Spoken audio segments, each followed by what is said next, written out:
दिशा पटानीचे वडील आणि निवृत्त पोलीस अधिकारी जगदीश पटानी एका मोठ्या फ्रॉडमध्ये फसले आहेत. एका कॉलच्या माध्यमातून फसवणूकदारांनी त्यांना तब्बल 25 लाखांचा गंडा घातला. यासंबंधी दिशाच्या बाबांनी शुक्रवारी बरेली पोलीस स्थानकात धाव घेतली. पोलीस या प्रकरणाचा तपास करत आहेत.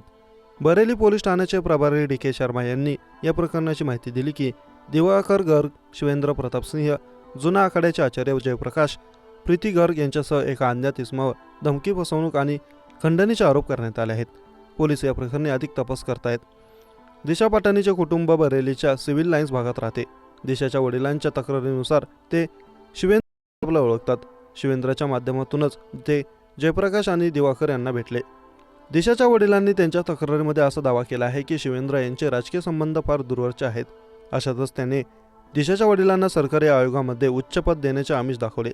दिशा पटानीच्या वडिलांचा त्यांच्यावर विश्वास बसायला लागला तेव्हा 5 जणांच्या टोळक्याने त्यांच्याकडून 25 लाख रुपये घेतले. यात 5 लाख रुपये कॅश आणि 20 लाख रुपये त्यांनी 3 बँक खात्यामधून ट्रान्सफर केले आहेत. या सर्व आरोपींना काम न झाल्यास व्याजासह पैसे परत करू असं सांगितलं होतं.